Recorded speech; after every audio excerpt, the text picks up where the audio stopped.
Hey guys, tonight we're slipping quietly into a medieval cloister. No shoes, no snacks, and definitely no talking. You're waking up inside a stone cell that smells faintly of beeswax and mildew, tucked beneath scratchy wool blankets that don't quite cover your toes. Outside, the air is ink black and colder than you'd like to admit. Your breath clouds in the dark like a ghost trying to escape. A bell tolls somewhere off in the distance. It's not exactly a gentle alarm clock, more like a bronze cow yelling at the moon. This is Matins, the first of many prayers today, and you need to be in the chapel before the second bell rings, or the abbess might gently remind you with her sharp eyes and sharper cane. You groan softly, because you're not supposed to speak, fumble around for your sandals, and pull your veil tight to keep your ears from freezing off. So, before you get comfortable, take a moment to like the video and subscribe, but only if you genuinely enjoy what I do here. Let me know in the comments where you're listening from and what time it is for you. Now, dim the lights, maybe turn on a fan for that soft background hum, and let's ease into tonight's journey together. You trudge through the cloister, the stone beneath your soles rough and cold.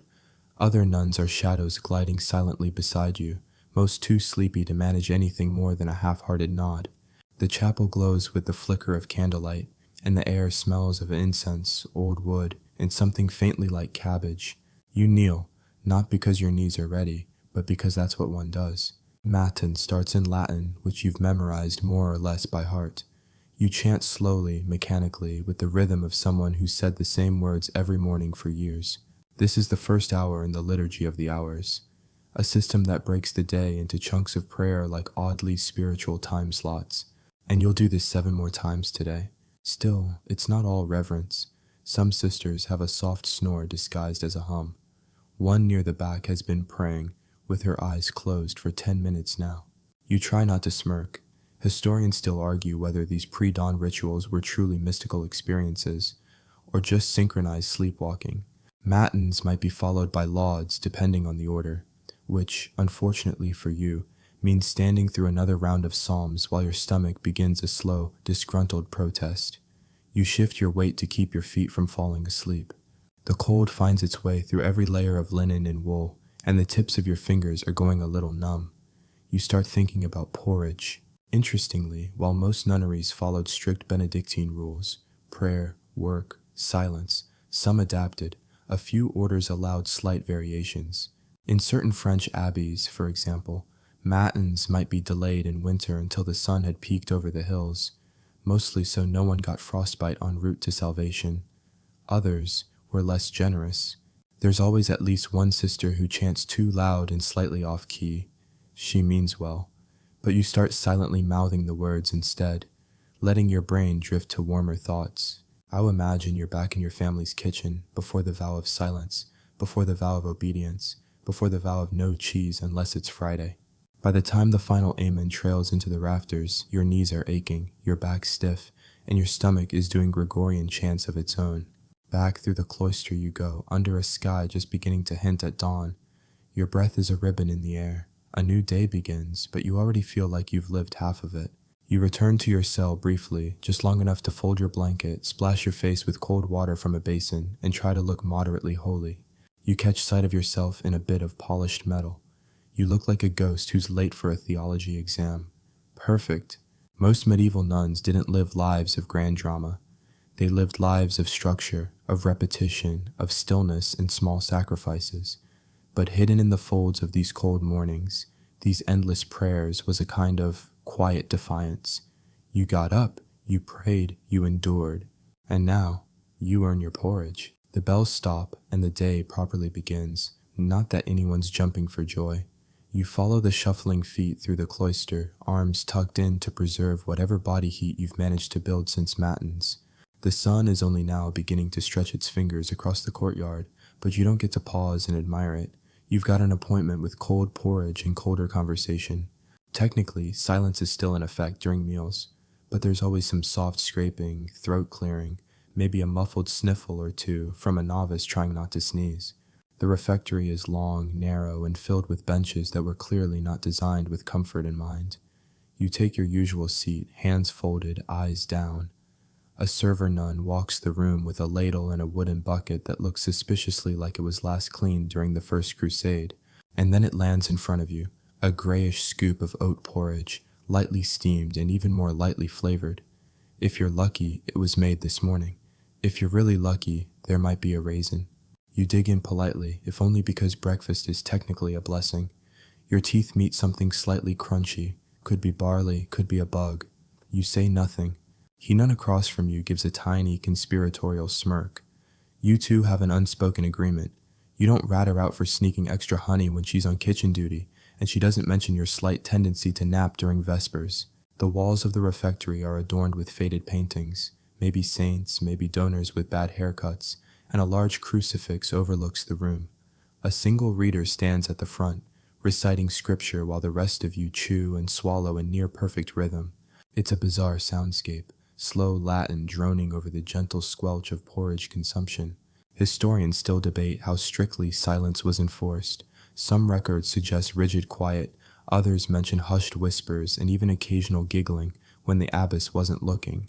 Said in one English convent, nuns were allowed to use hand signals to ask for things like salt, napkins, or more beer.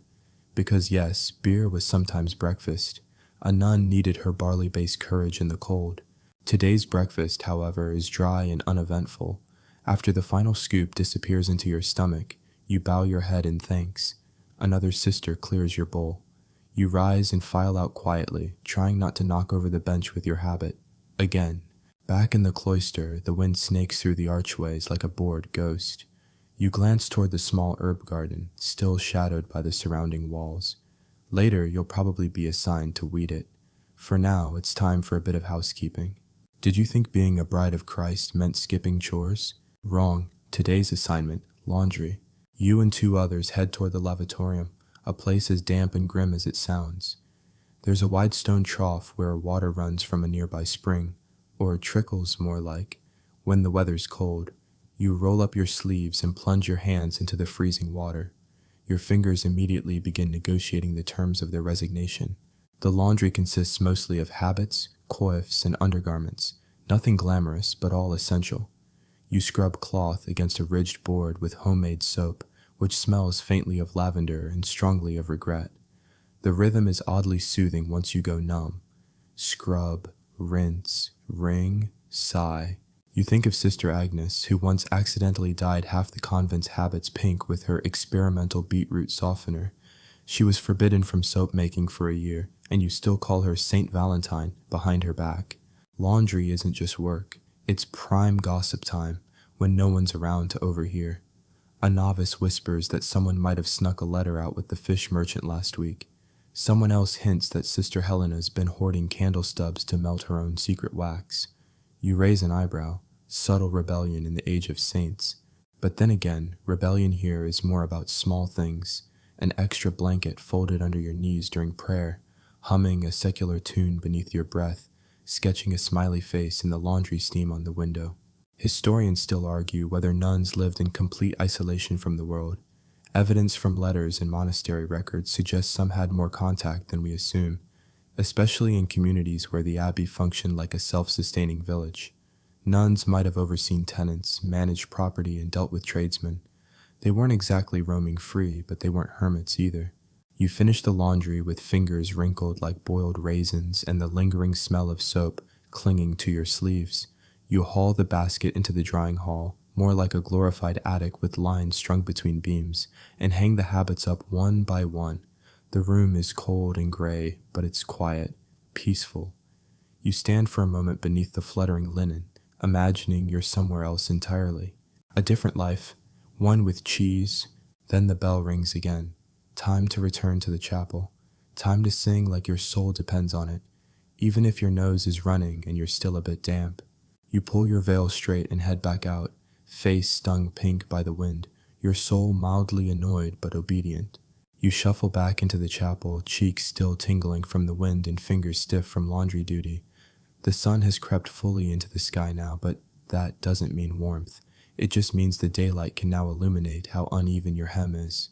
You take your usual place, adjust your posture to resemble someone spiritually awake, and wait for the bell to signal terce, the third canonical hour of prayer.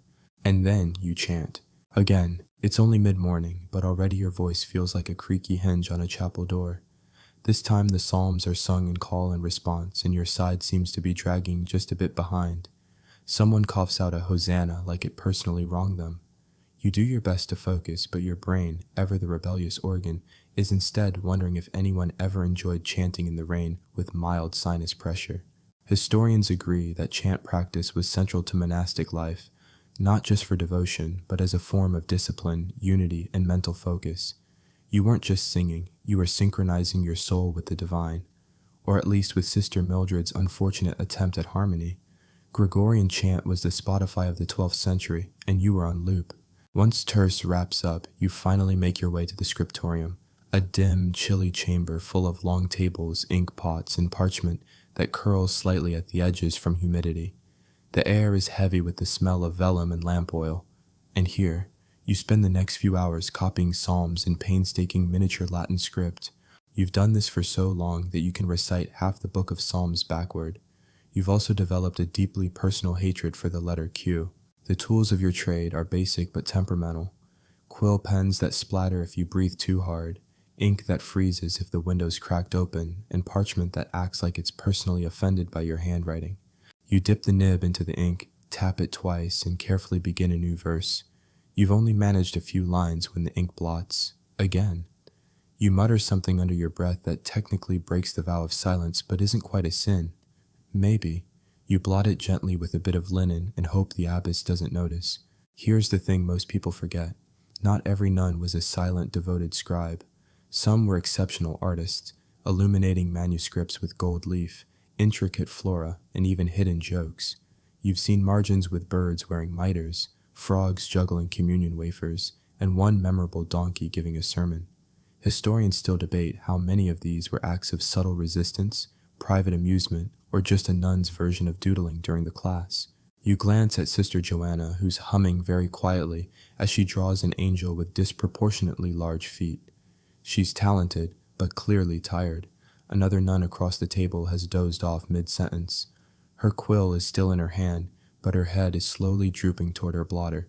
You think about nudging her awake, but decide the 5 seconds of rest might be all she gets today. A sudden gust sneaks through the window cracks and makes your parchment flutter. You slap your hand down just in time, but not before your inkwell tips slightly and leaves a small, awkward smear. You stare at it like you've just been personally betrayed. You take a breath, then you reach for a bit of scrap parchment, slice it into a tiny square, and carefully patch over the mistake. A little glue, a quick redraw, and you're back in business. Medieval editing was very much a hands-on affair. Copying text isn't just about transcription, it's a kind of devotional meditation. Each word written is a prayer. Each letter formed a quiet act of service. That's the ideal anyway. In practice, your back aches, your eyes sting, and your brain is quietly wondering how much longer until lunch. Outside the scriptorium, the cloister garden is beginning to buzz faintly with the sounds of bees and wind-stirred herbs. But in here, it's still, sacred, and cold. You pause for a moment, stretch your fingers one at a time, and glance at the high shelf above your station. That's where Sister Helena keeps her contraband, dried rose petals, extra ink, and once, allegedly, a tiny carved ferret figurine she swore was for meditation. You're pretty sure she just misses having a pet. Or maybe she's been smuggling in actual animals. You've heard scratching. Fringe records from some nunneries suggest that small pets, like birds or rabbits, were occasionally tolerated, as long as they didn't interfere with prayer. There's even one mention of a nun keeping a squirrel in her apron. Whether or not the abbess knew is unclear, but honestly, that squirrel probably led a more exciting life than half the monastery. You finish the current page with a flourish, your final amen coiled like a snail. It's not perfect, but it's readable. You carefully blot the ink and lay the page aside to dry. Your hands are cramped, your eyes are watery, and your stomach is staging a minor revolt.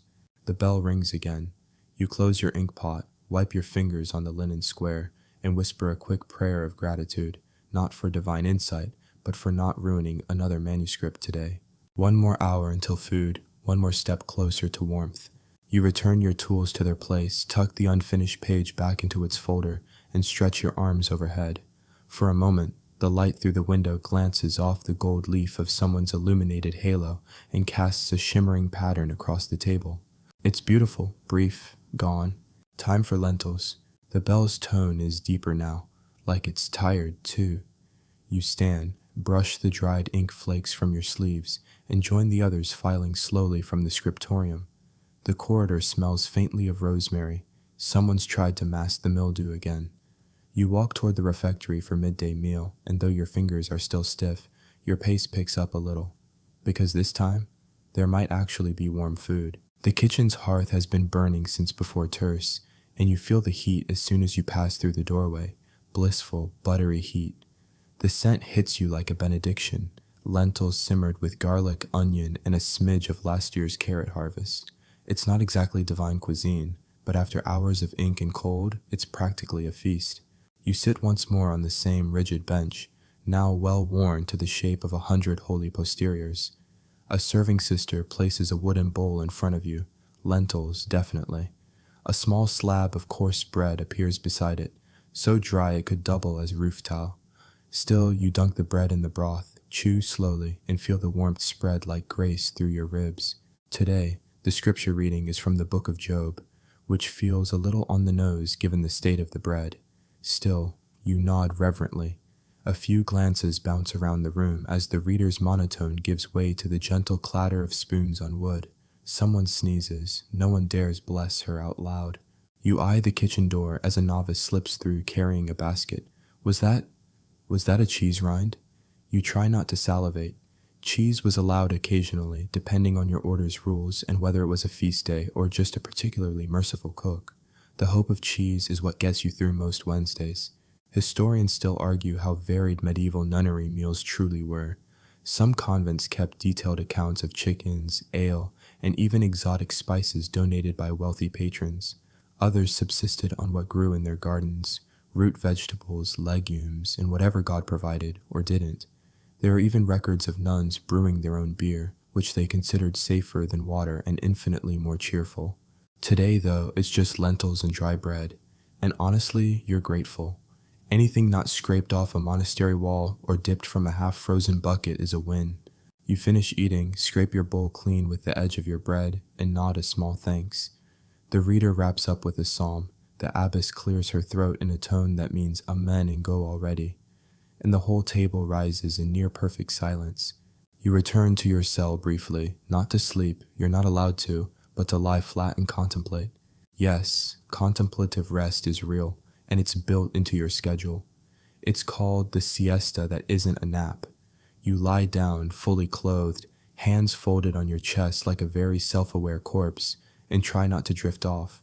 Of course, you do drift off. Everyone does. You've just perfected the art of fake meditation breathing. The stone beneath your cot is cool, your blanket scratchy. You hear the gentle rustle of other sisters settling in their own cells. Somewhere, someone sighs audibly. You smile, rebellion in the form of a breath. It's during this time, in the not quite napping haze, that your mind begins to wander. You picture the world beyond the cloister walls, bustling markets, the sound of hooves on cobblestone, the heady smell of roasting chestnuts. You think of your family, scattered now across farms and villages, their letters tucked into your habit like secret amulets. The nunnery gave you safety, purpose, and structure. It also took away your name, sort of. You were born Margaret, but now you're Sister Mechtilde, a bit less musical and far more pious. You remember the story of Sister Euphemia, who once sleep-talked during this non-nap and accidentally confessed to stealing an extra pear from the garden. The abbess didn't speak to her for 2 days, not out of anger, just dramatic emphasis. Historians suggest that these rest periods weren't universal, but many abbeys did adopt them for mental clarity, particularly for scribes and older sisters. The idea was simple. Too much devotion on too little sleep turns saints into sleepwalkers. Eventually, a bell rings gently outside. Not a call this time, more of a suggestion. You rise, stretch carefully so your joints don't creak like a haunted chapel, and smooth your veil. Time to work again. But not in the scriptorium. Today, it's the garden. You make your way to the back cloister, where the small herb and vegetable plots sprawl like obedient children beneath the abbey walls. The air smells of damp soil and crushed thyme. Tools lean against the low fence, wooden spades, baskets, and a rake that has definitely seen things. You kneel in the dirt, habit tucked around your knees, and begin to pull weeds one by one. Your fingers are still sore from writing, but the rhythm is oddly soothing. Tug, toss, pat the soil flat. You hum softly, a tune no one would recognize, and begin sorting marjoram from mustard greens. Gardening was considered both labor and devotion, the body serving the earth serving the table serving the soul. You feel the sun warm the top of your veil and the back of your hands. A bee buzzes too close, then thinks better of it and wanders off. Sister Alice is muttering next to you, trying to coax the lettuce to grow with soft threats. "If you don't sprout soon, I swear I'll feed you to the chickens," she says sweetly. You suppress a giggle. You'd do the same. A worm surfaces nearby, blinks metaphorically, and retreats. You feel that, deeply. By the time the baskets are full and your hands are caked with blessed dirt, you feel oddly grounded, the kind of grounded that only comes from helping a head of cabbage reach its spiritual potential. You stand, wipe your hands on your apron, and carry the harvest to the cellar door. Someone else will sort it. You've got prayers to mumble. You head back through the cloister with dirt still clinging under your nails and a faint smudge of compost across your sleeve. The abbey cat gives you a judging glance from its perch near the well. Her name is Mildred, and she acts more like an archbishop than a mouser. You nod respectfully. She flicks her tail. Now it's Nun, the mid-afternoon prayer, which honestly feels like a speed bump between gardening and cheese dreams. You gather in the chapel again, because yes, we're doing this again, and begin the familiar chant. Your voice is hoarser now, and your knees complain with every genuflection, but the motion is almost automatic, a prayerful muscle memory. Afterward, you're told to report to the West Hall. Your new assignment, mending habits and darning socks. You sigh, gently and internally. You can handle stitching. It's the company that makes things interesting. The sewing hall is already half full. Skeins of wool spill from baskets. Threads curl across wooden benches, and the air smells faintly of lamp oil, sheep, and dusty linen. You take your seat next to Sister Odilia, who greets you with a barely perceptible head tilt. She's already elbow deep in what appears to be a particularly rebellious scapular. You pull out your own tools, bone needle, rough thread, and the habit of a novice who apparently mistook barbed wire for a doorway. You begin to patch, stitch, and mutter in your head about the value of spatial awareness. Sewing is supposed to be quiet work, but nuns are human, and humans love to whisper. So, while your fingers work, your ears tune in. Someone behind you is whispering about Sister Adelheid, who was seen talking rather warmly to the falconer last week, which is a bit of a scandal considering nuns aren't supposed to speak to men outside the confessional, let alone ones with birds of prey. You try not to laugh, but your needle slips. You prick your finger, suck in a sharp breath, and Sister Odilia raises one eyebrow.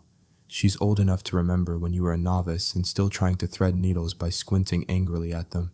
You keep sewing. Historians still debate how much autonomy nuns had in these environments.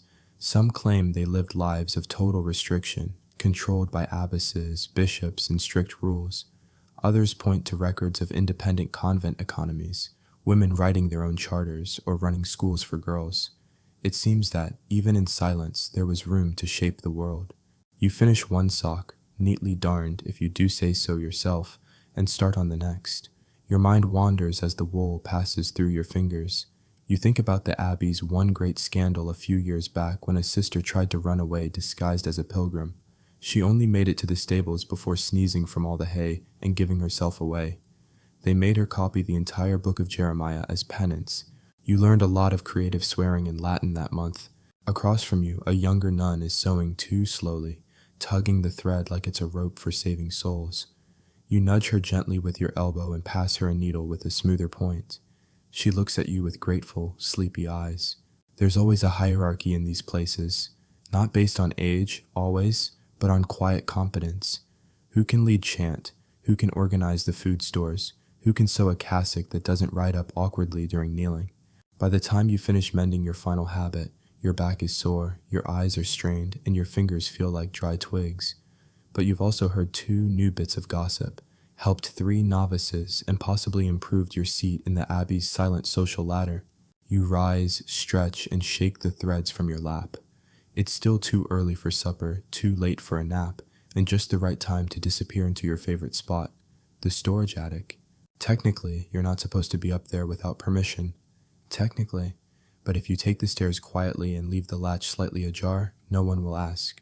The attic smells like old beeswax, rotting fruit, and wood that remembers when it was a tree. Sunlight filters through the slats in long, holy beams. You perch beside a chest that once held relics, but now houses broken candle molds, and pull out your secret friend, a tiny, hand-sized ferret carved from oak. It doesn't have a name, but you've kept it for years. Sister Agnes carved it during her art therapy phase and left it behind when she transferred to a stricter abbey. You rescued it, smuggled it in your sleeve, and gave it sanctuary among the relics. Every once in a while, you sneak away just to hold it. It reminds you that even lives of silence have their stories. There are records of nuns who painted murals in hidden corners, embroidered secret symbols into altar cloths, and etched poems in the margins of psalters. Tiny rebellions, hidden joys, little proofs of personhood in the great machine of prayer. You sit in silence for a few more minutes. The attic creaks. A pigeon flutters against the roof. Dust glows golden in the light. Then you tuck the ferret back into the chest, press the lid gently closed, and climb back down the stairs. The bell is ringing again. Vespers is calling. You walk slowly, already composing your inner prayers, some about peace, some about turnip stew, all sincere in their own strange way. You shuffle into the chapel for Vespers, that long exhale of an evening prayer service where the chants stretch out like the low hum of bees on a warm afternoon. This time, your voice is slower, heavier, less from devotion and more from fatigue. Honestly, you're not even sure if you're singing Latin or just humming syllables that sound holy enough. The chapel is cooler now. The light slants orange through the stained glass, turning everyone's faces into saints or shadows depending on the angle. You kneel, rise, bow, kneel again. It's choreography by now. Your joints are creaking louder than the pews. A few rows over, Sister Clemencia sneezes during the Magnificat, and no one blesses her. Because technically, sneezing in the middle of scripture is, well, awkward. You glance at her with barely disguised sympathy and a tiny smirk. She knows. You both know. Vespers ends not with a bang, but with a long pause. One last amen drifting off into the rafters. You file out like a row of tired ducks, cloaks brushing against the stone walls, eyes blinking at the dimming sky. Now comes supper, the event of the day that inspires the most excitement with the least actual variation. You enter the refectory, hands folded, stomach growling in betrayal of your vows of silence. The air smells of something boiled, possibly cabbage, definitely onion. You pretend to be surprised. But you take your seat at the long table, which is arranged with the same seating every night. Abbess at the far end, novices near the kitchen door, and you somewhere in the nebulous middle, close enough to pass bread, but not close enough to hear juicy updates from the upper ranks. A bell chimes, a psalm is read, you start eating. The bread is dense, the stew is thick, and the wine is water, or technically small ale, which is really just medieval code for we boiled the swamp out of it. You chew methodically like a cow contemplating eternity. Across from you, Sister Tilda is dunking her bread like it's a sacrament. She's got 3 teeth and no regrets. Now, meals here aren't exactly chatty affairs. One sister reads aloud from scripture while everyone else eats in silence. Tonight's selection, the book of Leviticus. Again. You try to listen, you do, but halfway through a detailed list of mildew regulations, your brain starts narrating its own bedtime story. Once upon a time, there was a nun who drowned in boiled leeks because she fell asleep during Leviticus and face planted into her bowl. You catch yourself mid-snort. Eyes glance your way. You chew harder, faster, more devoutly. Historians still argue whether medieval nuns enjoyed these meals or simply endured them. Some abbeys had access to gardens, cheese, even honey if they were lucky. Others, especially in winter, lived on what amounted to brown paste and cabbage dreams. There are records of nuns bartering with local farmers for eggs or sneaking salted fish from cellar to cellar. Food wasn't just sustenance, it was power. You finish your meal in silence, wiping your bowl clean with a crust of bread that could double as a roof tile. Then you rise with the others and shuffle out again, bellies fullish, minds buzzing with mildew laws and hunger for something saltier, like a scandal, or just butter. It's twilight now, that soft blue hush between sun and night. The abbey feels quieter, Not solemn exactly, just settled. You drift toward the cloister walk, where ivy curls up the walls and the wind hums secrets through the arches. This is the closest you get to free time. It's not much, maybe 30 minutes before Compline, the last prayer of the day. Some nuns read, some walk. A few sneak to the kitchen for extra turnip rations. Bless them. You sit near the garden wall and pull out your book of hours. It's not yours, really. It belongs to the abbey. But you've written your name in tiny rebellious ink beneath the back flap. It's the fanciest thing you own. Gold leaf initials, blue painted vines, tiny saints doing strange things in the margins. One is riding a snail. Another appears to be juggling pears. Medieval art is weird, and that's why you love it. You whisper a psalm to yourself, half lulled by the rhythm, half distracted by the snail night. A toad croaks from the well. You hear Mildred the abbey cat scold it with a hiss. The world, for once, feels like it's breathing. Then the bell rings again. Compline. You sigh. You stand. You go. The chapel is dark now, lit only by candlelight and the soft shuffle of bare feet. Compline is short, mercifully so. You chant one last prayer, cross yourself and bow your head as the abbess gives the nightly blessing. May the angels guard your sleep. It's not just poetry. Some nights you swear you hear wings in your dreams. Afterward, you walk to the dormitory in a slow, sleepy line, like ducks again, but this time even the ducks are yawning. Inside the dorm, there are no individual rooms, just one long hall of straw-stuffed mattresses, wool blankets, and sighing bodies. You find your cot, kneel for a final private prayer. Today you thank God for not dying of boredom or indigestion, and crawl beneath your covers. The stone walls are cold. The wind howls a bit through the cracks. Somewhere a novice sneezes and tries to stifle it. The abbey cat jumps onto someone's bed. There's a whisper of protest followed by surrender. You close your eyes. Tomorrow, you'll wake before the sun again. You'll chant again, sew again, shovel again. But for now, there's nothing left to do but sleep. Your last thought before drifting off? Please don't let tomorrow's reading be Leviticus again. The night's silence is thick, but it doesn't last long. Before you can truly sink into sleep, the shrill peal of the night office bell yanks you upright. Yes, it's time for vigils, the midnight prayer service that breaks the deepest rest. You groan softly beneath your blankets, wishing you could plead not tonight in Latin, but the abbey rules are unforgiving. You dress quickly, robes, veil, sandals, and shuffle through shadowed corridors, where your footsteps echo like a cautious animal. The moonlight spills through stained glass windows, casting kaleidoscopic patterns on the flagstones. It's almost beautiful, almost magical, almost worth the sleep deprivation. In the chapel, the air is thick with incense and anticipation. The nuns gather in solemn rows, their faces pale and eyes heavy but determined. Vigils are long and quiet, full of psalms, readings, and chants meant to keep the darkness at bay and honor the night. You whisper the ancient words, feeling their weight settle over your shoulders. Your throat is raw, your body aches, but the stillness is profound, a stark contrast to the bustling day. Somewhere in the shadows, a mouse scurries, unseen but loudly critiquing the acoustics. Historians still argue whether these night prayers were spiritual awakenings or just the ultimate endurance test. Some accounts suggest nuns found deep peace in these moments. Others say it was sheer willpower, and a lot of caffeineless coffee substitutes. After hours of chanting and kneeling, you're released back to your cell. Sleep teasing but elusive. You collapse onto your mattress, counting the minutes until dawn. Sleep, you remind yourself, is sacred too. If only you could convince your aching muscles of that. The first light of dawn creeps through the small window, gently nudging you awake from a sleep that felt more like a brief pause between chores. You stretch, groaning quietly, and rise from your straw-stuffed mattress. The chill in your cell is immediate, your breath forming tiny clouds as you dress in your habit. Morning has arrived again, and with it, the never-ending cycle.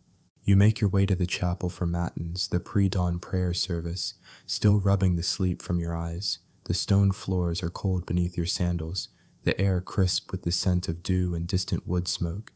The other nuns are gathered in their usual places, faces solemn and focused, though some yawn discreetly. The chanting begins, slow and deliberate, weaving through the shadows like a comforting thread.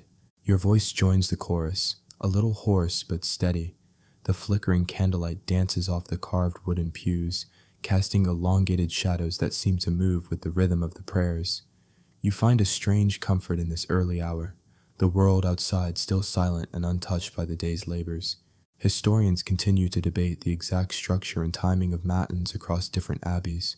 Some suggest that in certain monasteries, matins lasted through the night, while others argue it was a shorter, more meditative service. Either way, its purpose was clear: to start the day grounded in spiritual reflection, no matter how tired the body. After the service, you return to your cell for a brief moment of stillness. The morning light filters softly through the window, illuminating the simple furnishings and the small wooden crucifix above your bed. You take a deep breath, preparing yourself for the day's work ahead. Today, like most days, will be filled with duties both mundane and sacred. Yet, in these quiet moments, you find a thread of peace weaving through the routine, a gentle reminder of the life you've chosen and the world you serve. The morning rituals behind you, you step into the abbey's workshop, where the faint scent of wood shavings and beeswax greets you. Today's task, candle making. It's not glamorous, but it's essential. Without candles, the abbey would be swallowed by darkness come evening, and all those long hours of chanting and study would be, well, rather impractical. You grasp a length of wick, carefully dipping it into molten beeswax heated over a small iron pot. The wax is warm and sticky, and you're careful not to drip it on your habit. One stray drop, and you're in for a sticky mess that no amount of gentle washing will fix. Slowly, you pull the wick through the wax, watching it harden just enough to hold its shape. Historians still debate how much of candle making was done by the nuns themselves versus hired craftsmen. Some records show nuns managing their own candle production, even experimenting with different waxes and scents. Others hint at a thriving trade where abbeys would sell surplus candles to local villagers, a small but steady source of income. As you continue, your mind wanders to Sister Beatrix, who once tried to make scented candles using crushed herbs from the garden. The result? A smoky cloud that set off the fire alarm and had the whole abbey sneezing for days. The abbess was not amused, but the nuns secretly admired her creativity. Your fingers grow sticky, and the heat warms your cheeks. You dip and pull, until you've made a dozen candles ready to dry. It's repetitive, almost hypnotic work, and you find a strange comfort in the rhythm. When finished, you set the candles aside to cool and harden. You glance out the window. Beyond the abbey walls, the world is waking up, birds chirping and villagers beginning their day. Here inside, life moves at its own steady, gentle pace. You fold your hands, whisper a quick prayer of thanks for light, warmth, and the simple joys of beeswax. Then, you prepare for the next task awaiting you in this serene, slow-moving day. After setting the beeswax candles aside, you move toward the abbey's infirmary, a place filled with the faint scent of herbs and the quiet rustling of bandages. Today, you're assigned to help tend the sick and elderly sisters, a task that blends care with quiet companionship. Your fingers, still sticky from wax, are quickly washed and warmed by the faint heat of the infirmary's small stove. The infirmary is humble but orderly. Baskets of dried herbs hang from the rafters, lavender, sage, and something bitter that smells like it could cure anything from a headache to a broken heart. You help prepare poultices, slice bitter roots, and sometimes simply sit with those who need a friend's presence more than a healer's touch. It's calming work, slower and softer than the rest of your day. You recall the stories of Hildegard of Bingen, the 12th century abbess and healer who combined spiritual wisdom with herbal knowledge. Her remedies were revolutionary, and historians still debate the extent of her influence on medieval medicine. As you apply a gentle balm to Sister Gertrude's aching hands, you notice her eyes closing briefly. She murmurs a prayer, and you take that as permission to hum softly. The sound blends with the crackling fire and the faint tapping of a wooden cane somewhere nearby. There's a quiet dignity here, a reminder that even in suffering, there's grace. You think about how this small infirmary, tucked away in the abbey, was a refuge, not just for nuns, but sometimes for local villagers during times of plague or famine. The abbey was a hub of care and compassion, its walls witnessed to countless stories of healing, hope, and quiet resilience. Your fingers ache less now as you move between beds, a soothing balm not just for others but for yourself. The rhythm of care steadies your breath, and you find a moment's peace amid the soft shuffle of cloth and whispered prayers. The bell rings again. Your day is far from over, but for now, you savor this gentle interlude, a pause in the ceaseless rhythm of cloistered life. You leave the infirmary behind and make your way toward the abbey's communal laundry room, a chilly, damp chamber where the echoes of dripping water mingle with the soft murmurs of sisters scrubbing clothes. Today, it's your turn to tackle the endless piles of habits, altar linens, and handkerchiefs. The stone basin is filled with cold water, tinged slightly gray with soap and dust. You roll up your sleeves, dip a rough cloth into the water, and begin rubbing at stubborn stains. The smell of lye soap stings your nose, but it's oddly satisfying, like a ritual cleansing not just of fabric, but of the day's grime and wear. Laundry was no light task. It required muscle and patience, and the dampness often seeped into your bones. You work alongside Sister Marjorie, who hums quietly to herself, an old tune you don't recognize but that feels like it carries centuries of comfort. You try not to think about how many times you've done this chore, nor about the inevitable return of stains tomorrow. Still, there's a certain rhythm in the scrubbing, a meditation in the repetition.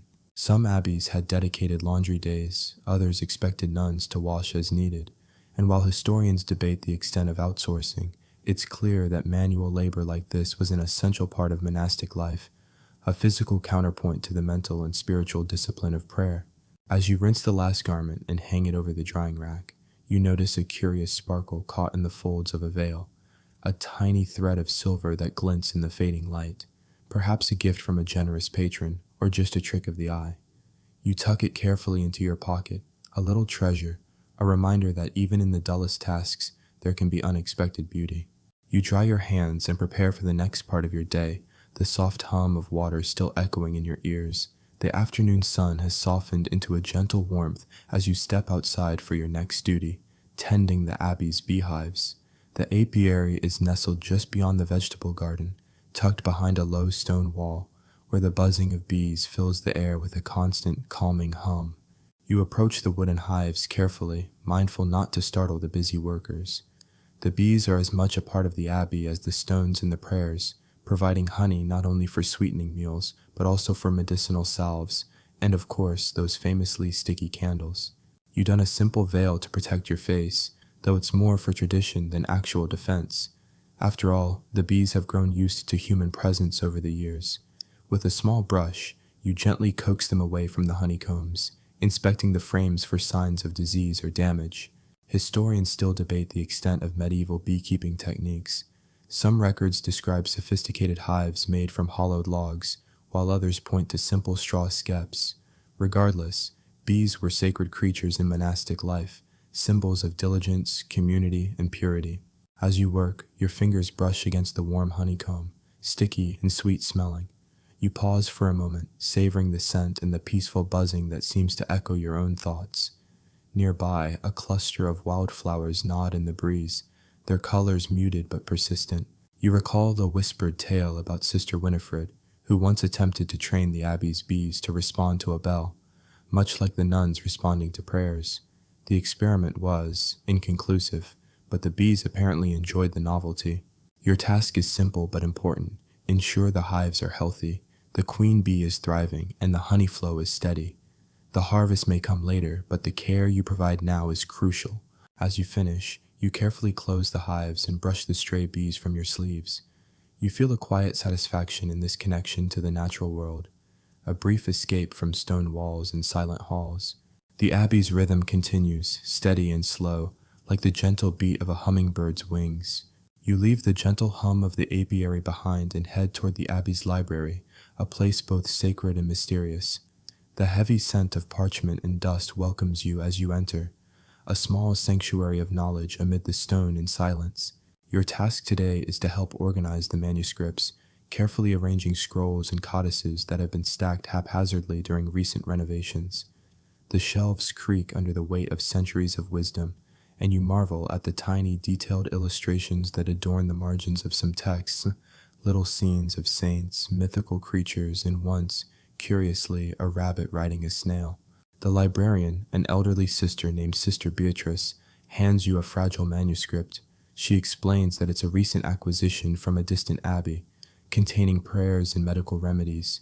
You handle it with reverence, turning each page slowly, mindful of the brittle edges. Historians still debate the degree to which medieval nuns were literate and engaged with scholarship. While some convents emphasized education, others focused more on manual labor and prayer. But the surviving manuscripts suggest a surprising diversity of knowledge, ranging from theology to herbal medicine and even early science. You carefully shelve the manuscript, aligning the volumes by size and subject. As you work, you overhear whispers about a secret manuscript rumored to be hidden somewhere in the abbey, a text said to contain forgotten wisdom and mysterious symbols. Of course, these are probably just stories, but they spark a flicker of curiosity. You spend the afternoon immersed in this quiet world, the soft rustle of pages and the occasional tap of a quill the only sounds. It's a different kind of devotion, one that nurtures the mind as much as the spirit. As the sun begins to set outside, you close the library doors, carrying with you the calm that comes from touching the past, one delicate page at a time. Evening deepens, and the abbey shifts again. It's time for your final communal task, preparing the altar for the next day's services.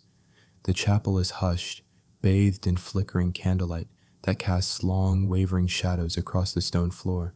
You approach the altar carefully, mindful of the sacredness of each item, the polished chalice, the embroidered cloths, the small reliquaries that catch the light with gentle glimmers. The scent of frankincense lingers, a soft perfume that seems to settle in your bones. You arrange the linens just so, smoothing each fold, placing candles in their holders with quiet precision. A stray dust mote floats in the light, spinning slowly like a tiny star. There's a meditative quality to this work, a slow choreography that requires neither words nor haste. Nearby, Sister Imelda quietly polishes the silverware, her movements fluid and practiced. You share a small smile, a silent acknowledgement of the day's end. Historians still argue about the extent to which nuns participated in the more ritualistic elements of worship. Some suggest many were deeply involved in altar preparation, while others propose it was reserved for certain orders or ranks. Regardless, this task connected the sisters to the divine in a tactile way, bridging the human and the holy. As you finish, you step back and take a moment to breathe in the sacred space. The chapel feels alive with memory and prayer, a quiet heart beating within the abbey's stone walls. The abbess appears quietly, nodding in approval. Her presence is a gentle reminder that the day's labors, no matter how small, are part of a larger devotion.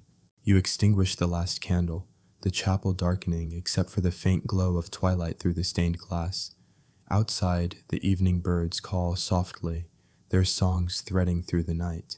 With a final glance, you turn to leave, the soft sound of your footsteps fading into the stillness. Night has fully settled, and you find yourself back in your cell, the day's labors weighing pleasantly on your limbs. The stone walls cradle the soft shadows cast by a single flickering candle, your last comfort before sleep. You sit quietly, hands folded, and begin the nightly reflections that close your day. The abbey teaches you to count blessings and faults alike, acknowledging the imperfections of your human self while striving for spiritual growth. You think back on the day's moments, the feel of ink on parchment, the sting of soap on skin, the hum of bees, the hush of prayers. Each detail weaves together into a tapestry of quiet purpose. Historians still debate how much of medieval nuns' spiritual life was personal reflection versus communal ritual. Some writings suggest deep inner journeys, while others emphasize obedience and structure. Perhaps both are true, a dance between silence and self. You breathe deeply, the candle's flame steady and low. Outside, the abbey settles into sleep. The distant owls call, the rustling of leaves, the soft murmurs of dreams beginning. The day has been long and slow, filled with humble tasks that sustain body and soul. Yet, in the gentle rhythm, there is a profound peace.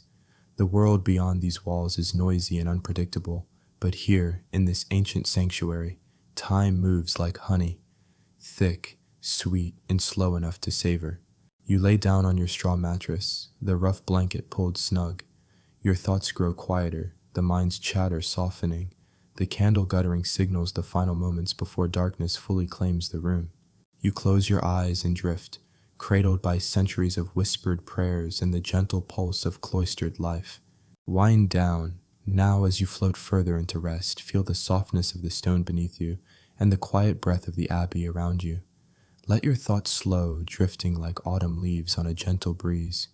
There's no hurry here, no expectation, only the steady, calming rhythm of night spent in sacred silence. Imagine the faint warmth of beeswax candles, the soft rustle of pages turned, the distant lull of prayers weaving through the dark. Your body relaxes deeper, sinking into the calm that only comes after a day well lived, even if it's marked by quiet work and whispered devotion. The world can wait. Here, in this moment, peace is enough. Now, let the shadows fade and the night enfold you in its gentle embrace. Rest well, dear listener. The Abbey's timeless rhythm will carry you safely until dawn. End of script. Sweet dreams.